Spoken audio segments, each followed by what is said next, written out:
unlisted on YouTube right now. Yeah, so no big deal. We are joined here by Casey and Marek Cornett, and we're very excited to have you guys here joining us today for a little bit of a teaser of what we've got coming later on in September at OAR's annual conference. And this is always great. I love the team teaching aspect that you guys are going to bring. I got to do some of that this last year, and man, it makes things so much more fun when you've got a couple. But you guys are a married couple that are going to be teaching this, and so we're going to be talking about social media and branding and so forth. So give us a little bit of a background of who you guys are before we get too much into the meat of what you guys are going to be sharing with us later this year. Okay. You want to go first? No, you can go first. All right. Well, like you mentioned, my name is Casey Cornett. The CMO here at Spark Creative and the CMO at Scissortail Media. And what I think is a little bit interesting is that Marek here is kind of my competitor, or not kind of, I guess directly are. She still all the business he wants. That's right. She runs her own digital marketing agency, and she can obviously dive more into that here in a minute. But we met on Twitter, 2010? Mm-hmm. And kind of rolled into there to both of us actually kind of rolling into social media specifically, or I guess originally social media was our full-time jobs. We both worked at different agencies than we currently do. But yeah, that's kind of where it all started for us, I guess. Mm-hmm. Yeah, we met each other on Twitter whenever Twitter 1 was a lot calmer than it is now. But also neither of us were in the actual social media industry. We just kind of had a propensity for it and spun it into our careers that have led us to where we are today. We're over 10 years into social media management for companies, and like Casey mentioned, different agencies, where we got to work on a lot of different brands. But what that equates to is like 400 years in real time. Social media time just goes so fast.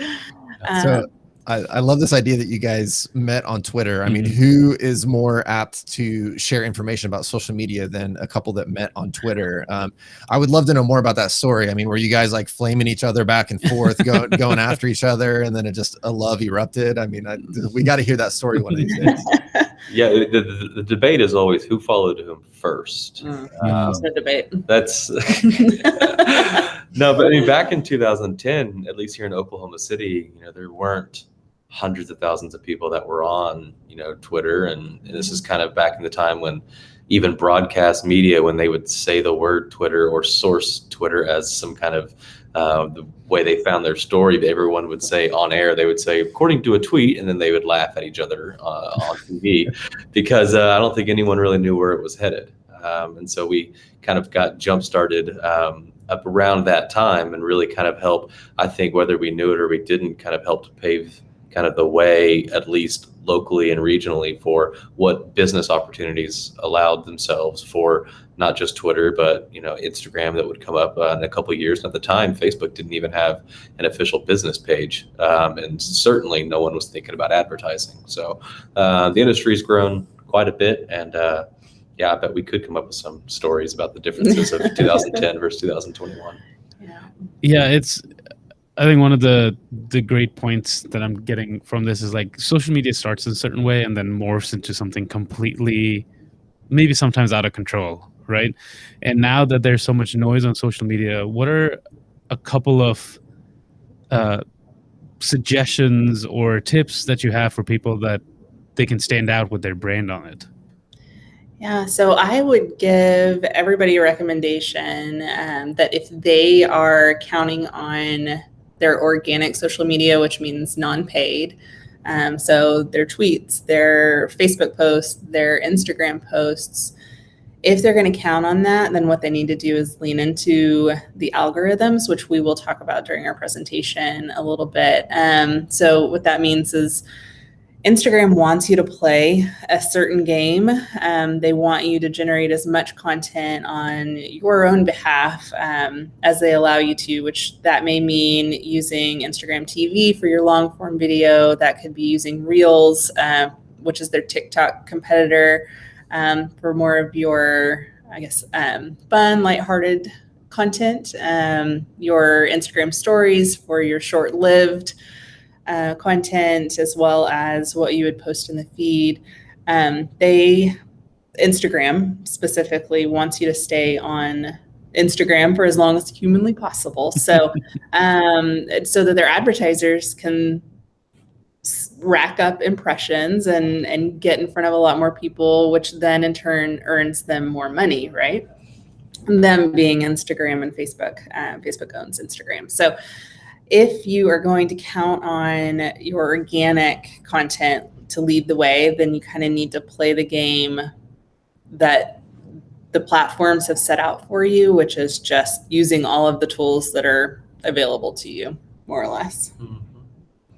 Yeah, I think we're going to cover obviously everything that Marek just talked about, but I think one of the kind of unique things that small businesses or even realtors individually would need to know, even if their media budget, like if we're thinking about things to bring kind of in mind to the conference, if their media budget, even if it's maybe $20 a month or just something to allow their mindset to think about what the options are, because we are going to talk about low budget things, mid budget, high budget, like what do you even expect? Because I know when media budgets aren't set aside from an annual perspective, you kind of write it out of your mind that maybe you're just not going to do anything. But maybe if you knew of a couple really small or low budget opportunities, maybe you can kind of get the creative process thinking a little bit more, because just on the surface of it, I don't think anyone would want to choose to pay to be in social media advertising if they didn't have to.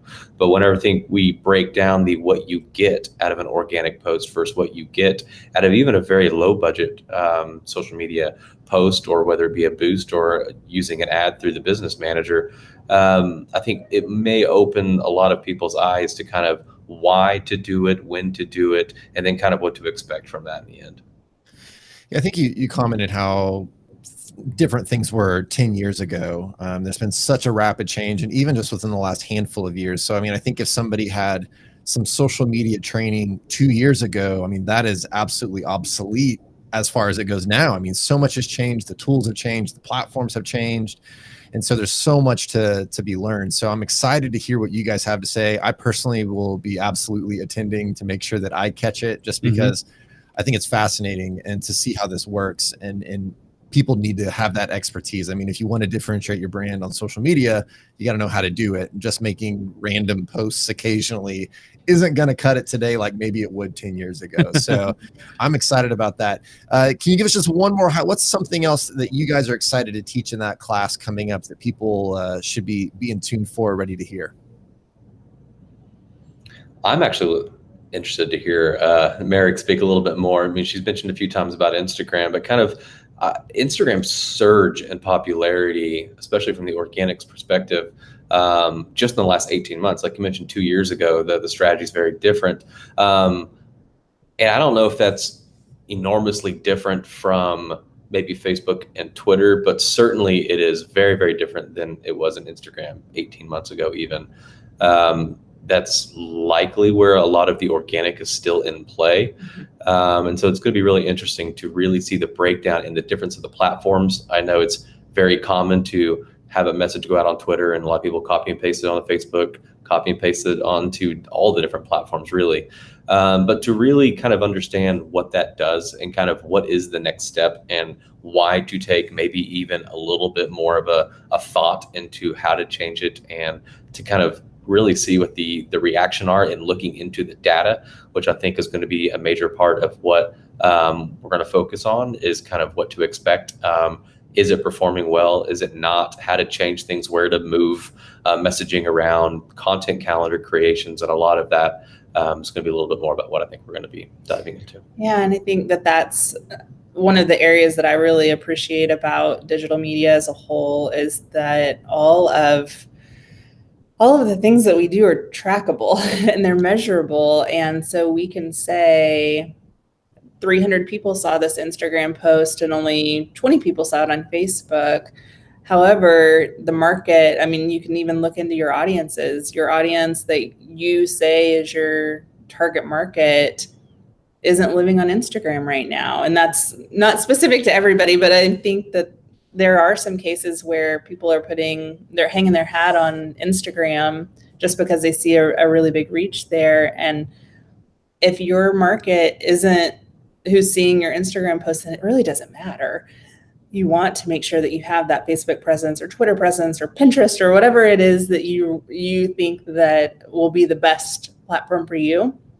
And so we're going to dive into a little bit about how you can actually do your own audit on your social media presence currently, so you can see what is working, what's not working, and if your strategy is actually set up to give you the success that you're looking for. I love that this is going to be a holistic approach to social media, you know, from, like you were talking about, the different budgets to how do you track and analyze and which platform is right for you. Because, you know, when people think about social media, they think they got to do everything. And that's not necessarily true. You should focus on what's going to get you the best return for your investment in time and money. Absolutely. So I have to ask, you guys met on Twitter. Is that still your favorite platform, or what do you guys like to spend on your free time, or do you spend any free time on social media now that it's a part of your job? How's that work for you guys? Yeah, Twitter is still my favorite.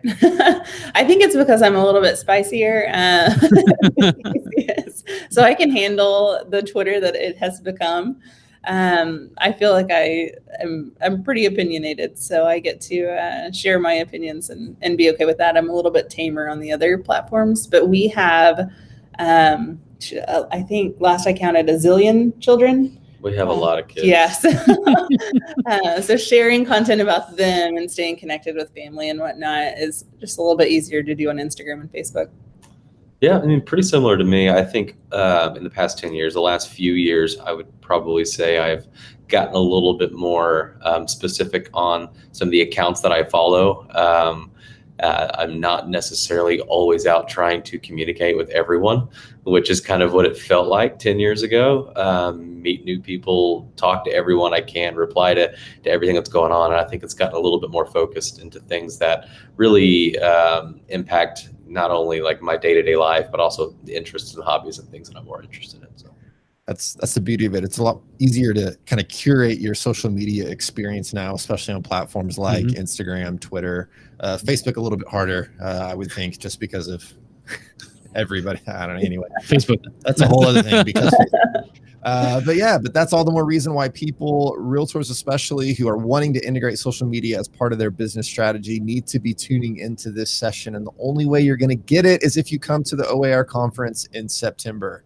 So you need to make sure you go to oarconference.com, get registered, come join us in September. It's going to be at the Omni Hotel Conference Center. Fantastic, brand new. It's going to be beautiful. So look forward to having everybody there so that they can check this session with Casey and Marek Cornett to get all the info on social media, marketing, branding, to make sure that you're staying on top of your game and what's happening today. Be there. I mean, that's all I'm going to say. Be there. I'll be there. I'll show up. And we'll be there. So, Sounds you know. good. Perfect. Thank you guys so much for giving us a little bit of your time. I'm excited. I know everyone else is too. So we'll see you there, oarconference.com.